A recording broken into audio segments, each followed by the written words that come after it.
حضرت سلیمان علیہ السلام نے اللہ تعالیٰ سے دعا فرمائی کہ یا رب العزت مجھے ایسی سلطنت عطا فرمائیے جو میرے سے پہلے کسی کو عطا نہ کی گئی ہو اور میرے بعد بھی کسی کے شایان شان نہ ہو۔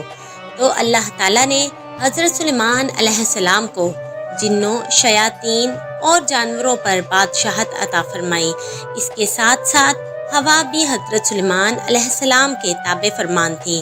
حضرت سلیمان کے پاس ایک ایسی انگوٹھی تھی جس پر اسم اعظم کندہ تھا، جس کی تاثیر یہ تھی کہ انسان، حیوان، چرند پرند، جن اور پریاں سب حضرت سلیمان علیہ السلام کے پاس کھنچے چلے آتے تھے۔ جب سلیمان علیہ السلام کی سلطنت بہت زیادہ وسیع ہو گئی، انہی دنوں کا واقعہ ہے کہ ایک روز معمول کے مطابق آپ قضائے حاجت کے لیے باہر گئے اور اپنی انگوٹھی ایک لونڈی کے حوالے کر گئے۔ ان کے وہاں سے جاتے ہی دیووں کے ملک کا بادشاہ کسی طرح وہاں آ گیا اور اس جن نے اس لونڈی سے حضرت سلیمان علیہ السلام کی انگوٹھی حاصل کر لی اور تخت سلیمانی پر جا بیٹھا۔ اسی انگوٹھی کے سبب سارا کاروبار سلطنت چل رہا تھا، چنانچہ انگوٹھی پاس نہ ہونے کی وجہ سے حضرت سلیمان علیہ السلام سے سب کچھ چھن گیا اور وہ انگوٹھی دوبارہ پانے کے لیے جنگل کی طرف نکل گئے۔ چلتے چلتے وہ ایک روز بنی اسرائیل کے ایک گھر کے دروازے پر پہنچے۔ آپ بہت بھوکے اور پیاسے تھے۔ آپ نے دروازے پر دستک دی تو اندر سے ایک عورت نے پوچھا کہ کون ہے؟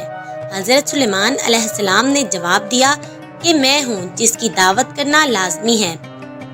خاتون نے کہا کہ میرا شوہر گھر سے باہر ہے، اس کی غیر موجودگی میں غیر محرم کو گھر میں داخل نہیں کر سکتی، البتہ میرے باغ میں چلے جاؤ، جب میرا شوہر واپس آئے گا تو تمہاری مراد پوری کر دی جائے گی۔ حضرت سلیمان علیہ السلام عورت کا جواب سن کر اس کے باغ میں چلے گئے اور پانی پی کر سو گئے۔ سونے کے دوران باغ میں کہیں سے ایک ناگ نکلا اور آپ کے قریب بیٹھ کر پہرا دینے لگا۔ اس خاتون کا شوہر باغ میں آیا تو یہ منظر دیکھ کر پریشان ہو گیا۔ اس نے بیوی سے پوچھا کہ یہ آدمی کون ہے اور یہاں کیوں سو رہا ہے؟ بیوی نے بتایا کہ یہ مسافر ہے اور آپ کے انتظار میں ٹھہرا ہوا ہے۔ حضرت سلیمان علیہ السلام جب بیدار ہوئے تو ناگ وہاں سے ہٹ گیا۔ عورت کا شوہر آپ سے بے حد متاثر ہوا اور اس نے اپنی بیٹی کا رشتہ دینے کی پیشکش کی، جو کہ سلیمان علیہ السلام نے قبول کر لی۔ آپ نے اس شخص کی بیٹی سے شادی کی اور 3 روز وہاں قیام کرنے کے بعد اپنی بیوی کو ساتھ لے کر وہاں سے روانہ ہو گئے۔ ادھر آپ کے تخت پر جن قابض ہو کر بیٹھ چکا تھا اور جنات میں سے ہی تھا، وہ حضرت سلیمان علیہ السلام کا ہم شکل بن کر تخت پر جا بیٹھا تھا، مگر جلد ہی اس کی حرکتوں سے لوگوں کو شک ہو گیا کہ وہ حضرت سلیمان علیہ السلام نہیں ہیں۔ چنانچہ لوگوں نے اپنا شک دور کرنے کے لیے یہ تدبیر کی کہ حمودیس کو تورات پڑھنے اور سنانے کے لیے کہا گیا۔ حمودیس تورات نہ پڑھ سکا تو یہ دیکھ کر لوگوں نے خود تورات پڑھنا شروع کر دی۔ حمودیس گھبرا گیا اور کلام الہی سن کر وہاں ٹھہر نہ سکا اور فوراً وہاں سے غائب ہو گیا۔ اس نے حضرت سلیمان علیہ السلام کی انگوٹھی کو دریا میں پھینک دیا، جسے ایک مچھلی نگل گئی۔